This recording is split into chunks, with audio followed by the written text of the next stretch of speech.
ایک شخص نے آ کے عرض کی یا رسول اللہ صلی اللہ تعالی علیہ وسلم میں جہاد پہ جانا چاہتا ہوں پر طاقت نہیں رکھتا, کمزور ہوں. حضور نے فرمایا ماں باپ میں سے کوئی ہے؟ بلے شاہ تو آسمانی اڈدیاں پڑھنا ہے, جیڑا گھر بیٹھا انہوں پڑھیا ہی نہیں. ماں باپ میں سے کوئی ہے؟ یا رسول اللہ میری والدہ زندہ ہے.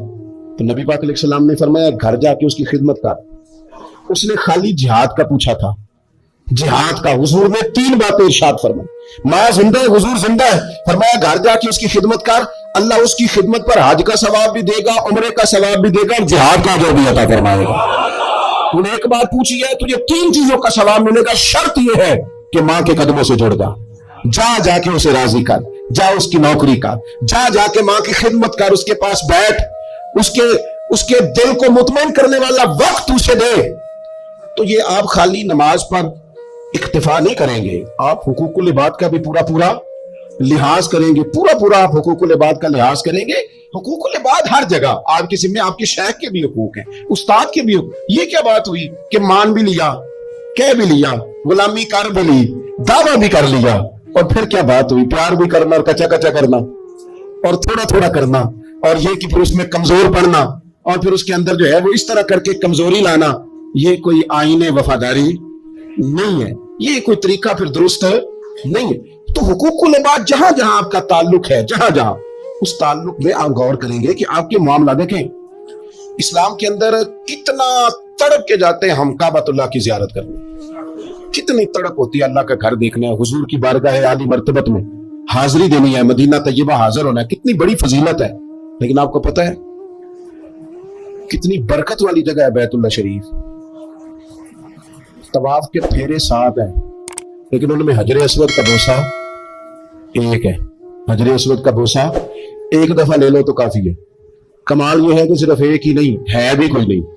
اگر رش زیادہ ہے نا تم دور سے اشارہ ہی کر لو, کس لیے اتنی دور سے چل کے آئے ہیں, تو اب بھی حجر اسود کو نہ چومے. تو ہمیں حکم دے دیا گیا کہ شوق تمہارا اپنی جگہ, پر تم اکیلے تو نہیں نہ آئے, بوڑھے بھی آئے ہیں, بیمار بھی آئے ہیں. دیکھیں ایک حدیث حضور صلی اللہ علیہ وسلم نے فرمایا کہ میرا دل کرتا ہے کہ میں کسی جوان سے کہوں کہ وہ عشاء کی جماعت کرائیں, اور میں جوانوں سے کہوں کہ وہ لکڑیاں جمع کریں, اور جو لوگ نماز پڑھنے نہیں آئے میرا دل کرتا ہے ان کے گھر جلا دوں. اتنا سخت تاکیدی حکم جماعت کے لیے بیان کیا. لیکن یہ بھی بیان کر دیا کہ اگر تم نے کچا لہسن کھایا ہے, پیاز کھایا ہے, مولی کھا لی ہے, تمہارے منہ سے بدبو آتی ہے, یا تمہارے جسم سے کسی وجہ سے بدبو آتی ہے, تو مسجد نہ آنا, نمازیوں کو تکلیف ہوگی. اللہ کرے آپ سمجھے, جماعت کا حکم اپنی جگہ پہ تاکید کے ساتھ ہے, لیکن آ کے کسی نمازی کو تکلیف دینے کی پھر بھی اجازت نہیں ہے. یعنی جس مسجد میں کچا لہسن پیاز یہ چیزیں کھانی حرام تو نہیں نا, جائے گا نا, لیکن تیرے منہ کی بدبو سے کسی کو تکلیف ہوگی, تو تجھے کہا گیا کہ مسجد میں آ کے نمازی کو تکلیف نہ دے. لیکن تو نے وہ اس چیز پر قیاس ہی نہیں کیا, تو نے لفظوں سے تکلیف دے دی, جملوں سے تکلیف دے دی, باتیں کسنی, ایسے سلام پھیر کے بندہ پیچھے ہٹا ہے, پتہ نہیں کیا مجبوری ہے اس کو, تو ایک ساتھ نے روک لیا, کہ تیرے بڑی کال ہے, اتنی جلدی تھی تو آیا کیوں تھا؟ بھائی پوچھ تو لینا اسے, خدا جانے کیا مجبوری ہے, وہ آ گیا نماز پڑھ لی, اب کیا مسئلہ کیا جا سکتا ہے. تو اس طرح نہ کریں. وہ کسی نے کہا تھا میرا اس شہر یا دعوت میں بسیرا ہے جہاں لوگ سجدوں میں بھی لوگوں کا برا سوچتے ہیں, لوگ سجدوں میں بھی لوگوں کا برا سوچتے ہیں. تو آپ کے جو حقوق العباد کے معاملات ہیں اس میں صرف نماز روزے کی گواہی ہی قابل قبول نہیں ہے. حقوق العباد کا مسئلہ بڑا ضروری ہے. آپ کے لین دین کے معاملات کس طرح کے ہیں یہ معاملہ بڑا ضروری ہے. آپ معاملات کے کتنے صاف ہیں یہ مسئلہ بڑا ضروری ہے. آپ اپنے وعدوں کے کتنے پابند ہیں یہ معاملہ بڑا ضروری ہے. آپ قول و قرار پہ کتنی جلدی پہنچتے ہیں یہ معاملہ بڑا ضروری ہے. آپ کا حقوق العباد کے مسئلے میں صاف ہونا, لین دین کے معاملات میں صاف ہونا, رشتہ داروں کے ساتھ آپ کے تعلقات کا کھرا ہونا, پڑوسیوں کے ساتھ معاملہ ٹھیک ہونا, آپ کے دوستوں کے ساتھ جو آپ کے ساتھ رہتے ہیں ان کے ساتھ معاملہ ٹھیک ہونا. ایک بندے نے نا گواہی دینی تھی, حضرت عمر کا زمانہ تھا. ذرا دین کو دیکھیے, ہمارے اکابرین, ہمارے اسلاف, صحابہ کرام علیہم رضوان دین کی کون سی صورت ہمارے سامنے رکھتے ہیں. امام غزالی نے اس کو لکھا ہے. حضرت عمر فاروق رضی اللہ تعالیٰ عنہ کا زمانہ تھا, تو کوئی مسئلہ, کوئی مقدمہ پیش ہوا, تو ایک صاحب کسی کی گواہی دینے لگے اور تعریف کرنے لگے, بندہ بڑا اچھا ہے, بندہ بڑا اچھا ہے. تو حضرت عمر نے 3 باتیں ارشاد فرمائی. آپ فرمانے لگے تو اس کا پڑوسی ہے؟ اس نے کہا نہیں. تو فرمایا تمہیں کیسے پتا بڑا اچھا ہے؟ پھر آپ نے فرمایا تو نے کبھی اس کے ساتھ سفر کیا ہے؟ اس نے کہا نہیں. آپ نے فرمایا پھر تجھے کیسے پتا کہ بندہ بڑا اچھا ہے؟ تیسری بات ارشاد فرمائی، فرمایا کبھی درہم و دینار کا لین دین کیا ہے؟ کہا حضور نہیں، تو فرمایا پھر تمہیں کیسے پتا بندہ بڑا اچھا ہے؟ جب وہ تینوں سوال اس کے ساتھ ہو چکے تو حضرت عمر نے کہا، جناب عمر نے، حضرت عمر فرمانے لگے اچھا تو نے اسے نماز پڑھتے دیکھا ہوگا، تو نے اسے مسجد میں عبادت کرتے دیکھا ہوگا، تلاوت کرتے دیکھا ہوگا؟ کہا حضور ہاں۔ فرمایا اگر تو نے خالی عبادت کرتے دیکھا نا تو پھر جا تو گواہی نہ دے، تو اسے کوئی نہیں جانتا۔ خالی گواہی عبادت پر نہ دے، حالانکہ وہاں بھی گواہی ہے، مسجد میں آتا جاتا دیکھو تو صاحب ایمان ہونے کی گواہی دو، لیکن اس کے معاملات کی گواہی، اس کی صفائی اور ستھرائی کی گواہی یہ آپ تبھی دیں گے جب آپ کا اس کے ساتھ لین دین کا کوئی تعلق رہا ہوگا۔ حضرت عمر نے فرمایا خالی نماز دے کے گواہی نہ دے، خالی نماز دے کے گواہی نہ دے، تو بتا کہ پڑوسی رہا ہے اس کا، سفر کیا اس کے ساتھ، کبھی لین دین کے معاملات ہوئے، اگر ان معاملات میں کھڑا ہے تو پھر گواہی دے، اور اگر یہ نہیں تو پھر تو اسے جانتا بھی، اپنے معاملات کو صاف رکھے۔ تو قرآن مجید نے سورہ نساء کے اندر توبہ کرنے والوں کی بابت ارشاد فرمایا کہ توبہ کرنے کے بعد والی زندگی کیسی ہو، توبہ کی شرائط کیا ہے، توبہ کن بنیادوں پر ہے۔ کیا خالی توبہ پکار لینے سے، شب برات کی رات رو لینے سے، شب قدر کی رات آنسو بہا لینے سے اور اللہ کی بارگاہ میں 2 نفل ادا کر لینے سے توبہ مکمل ہو گئی؟ تو قرآن مجید نے یہاں توبہ کا ذکر فرمایا، اگرچہ پیچھے جو آیات ہیں اس میں تذکرہ منافقین کا ہو رہا ہے کہ منافق جہنم کے سب سے نچلے طبقے میں ہوں گے، لیکن فرمایا اگر وہ توبہ کر لیں تو توبہ کے بعد کیا کریں؟ فرمایا الا الذین تابوا، مگر وہ لوگ جو توبہ کر لیں، وَأَصْلَحُوا، اور پھر سنور جائیں، پھر اپنے آپ کو درست کریں، پھر اپنی تربیت کریں، پھر اپنی اصلاح کریں، اور کیسے کریں؟ وَاعْتَصَمُوا بِاللَّهِ، اللہ کی رسی کو مضبوطی سے تھام لیں، اللہ کے ساتھ جڑ جائیں، رب رسول سے رشتہ مضبوط کر لیں، اور اس مضبوطی کا رنگ کیا ہوگا؟ فرمایا وَأَخْلَصُوا دِينَهُمْ لِلَّهِ، اپنا دین خالص اللہ کے لیے کر لیں، اس میں لوگوں کو دکھانے کا، اس میں دنیا داروں کو راضی کرنے کا، اس میں تصنع کا، بناوٹ کا کوئی شائبہ نہ ہو۔ وَأَخْلَصُوا، خالص کر لیں اپنا دین، کس کے لیے؟ للہ، اللہ کے لیے اپنا دین خالص کر لیں۔ یہ شرائط بتائی جا رہی ہے، توبہ کے بعد کی زندگی بتائی جا رہی ہے۔ ایک توبہ کریں، پھر اپنی اصلاح کریں، اپنی تربیت کریں، اپنے اندر سے کمزوریاں دور کریں، وَاعْتَصَمُوا بِاللَّهِ، اللہ کی رسی کو مضبوطی سے تھام لیں، اور پھر ارشاد فرمایا کہ وَأَخْلَصُوا دِينَهُمْ لِلَّهِ، اپنا دین خالص کریں اللہ کے لیے، جو بھی کام کریں، تھوڑا کریں، زیادہ کریں، کم کریں، کثیر کریں، محض رضا الہی کے لیے کریں، اس میں یہ دنیا داری کا شائبہ نہ ہو۔ میں کیسے آپ کو عرض کروں کہ بہت سارے دینی کام بھی لوگ دنیا داری کے لیے کرتے ہیں، بہت ساری محفلیں، مجالس بھی اپنا نام اونچا کرنے کے لیے ہوتی ہیں، بہت سارے کاموں سے مقصود یہ ہوتا ہے کہ چلو اس طرح نہیں تو اس طرح ہی میرا قد اونچا ہو جائے گا۔ اخلصوا دینہم للہ، خالص ہو جاؤ، خالص ہو جاؤ۔ نبی کریم صلی اللہ تعالی علیہ وسلم نے فرمایا تو مخلص ہو جا، تیرا تھوڑا عمل ہی تجھے کفایت کر جائے گا، تھوڑا عمل ہی زیادہ ہو جائے گا، اللہ تعالیٰ فضل کر دے گا، پر شرط یہ ہے کہ تو مخلص ہو، خالص ہو جا۔ فرمایا جب یہ چیزیں تیرے اندر پیدا ہو جائیں گی فَأُولَٰئِکَ مَعَ الْمُؤْمِنِينَ، تو پھر اللہ تعالیٰ انہیں مومنوں کے ساتھ شامل فرما لے۔ میں کہہ چکا ہوں بات تو پیچھے منافقین کی ہو رہی ہے، لیکن یہاں صوفیاء نے باریک نقطہ بیان کیا۔ فرمایا جب تو توبہ کرے گا، جب تو اپنی اصلاح کرے گا، جب تو اللہ کی رسی مضبوطی سے تھام لے گا، جب تو اپنا دین اللہ کے لیے خالص کر لے گا، پھر اللہ تجھے اپنے کامل بندوں میں شامل فرما لے، پھر تو کاملین میں آ جائے گا۔ مومن جو کامل ہوتے ہیں ان کی صفوں میں اللہ تجھے کھڑا کرے گا۔ وَسَوْفَ يُؤْتِ اللَّهُ الْمُؤْمِنِينَ أَجْرًا عَظِيمًا، اور فرمایا ان قریب اللہ مومنوں کو بڑا ہی اجر عطا فرمانے والا ہے۔ کہ جن بندوں میں تمہیں شامل کیا جائے گا ان قریب تم دیکھو گے اللہ انہیں بڑا اجر عطا کرنے والا ہے۔ اور جو اگلی آیت ہے نا، دل میں ہو دھڑکن، دل مردہ نہ ہو، ضمیر زندہ ہو، تو یہ جو اگلی آیت ہے نا قرآن مجید کی سورہ نساء کی اور 5ویں پارے کی آخری آیت، یہ عجیب اللہ کے انداز کریمانہ کا پتہ دیتی ہے۔ یہ بڑے انوکھے انداز میں بندہ مومن سے خطاب کرتی ہے، یہ بڑے انوکھے انداز سے کافر کو، منافق کو بھی سمجھاتی ہے۔ یہ کس طرح کھول کر ایک نیا رنگ قرآن مجید اپنے پڑھنے، سننے، سمجھنے والوں کے دلوں میں پیدا کرتا ہے۔ اللہ کریم نے ارشاد فرمایا ما یفعل اللہ بعذابکم، فرمایا اللہ تمہیں عذاب دے کے کیا کرے گا؟ اللہ تمہیں عذاب دے کے اوہو قربان جائے، مالک چاہتا نہیں کہ اللہ تمہیں عذاب دے کے کیا کرے گا؟ ان شکرتم و آمنتم، اگر تم شکر ادا کرو اور ایمان لے آؤ، اگر تم شکر گزار بندے بن جاؤ، مومن بندے بن جاؤ، تو اللہ تمہیں عذاب دے کے کیا کرے گا؟ رب تمہیں عذاب دینا چاہتا نہیں ہے، وہ کرم کرنا چاہتا ہے، وہ عطائیں کرنا چاہتا ہے۔ دو ہی مطالبے، ایک یہ کہ اس کے شکر گزار بنو، اور ایک یہ کہ مومن کامل بنو۔ کامل ایمان ہو اور مزاج شکر والا ہو تو رب کہتا ہے او اللہ تمہیں عذاب دے کے کیا کرے گا؟ اس کی رضا نہیں ہے کہ تم چھلانگے لگاتے ہو، عذاب کی طرف بڑھتے ہو۔ پوچھ لے ویسے دائیں بائیں کسی سے، پوچھ لے ویسے اپنے آپ سے کہ دل شاکر ہے، اللہ کی رضا پہ راضی ہے؟ جہاں مالک نے رکھا ہوا ہے وہاں لوگ خوش ہیں۔ ہمارے مزاجوں سے تو حال میں مزید کی طلب ہی نہیں جاتی، یہ کوئی نہیں، وہ کوئی نہیں، یہاں پریشانی، وہاں دکھ، یہاں آزمائش، ہر وقت کے شکوے، ہر وقت کی پریشانیاں، ہر وقت کی آزمائشیں ہم نے اوڑھ رکھی ہیں۔ فرمایا اللہ تمہیں عذاب دے کے کیا کرے گا؟ اگر تم شکر کرو، اگر تم ایمان لاؤ۔ اور مزے کی بات دیکھو، شکر اتنی بڑی نعمت ہے کہ ایمان کا ذکر بظاہر بعد میں کیا، شکر کا پہلے کیا ہے۔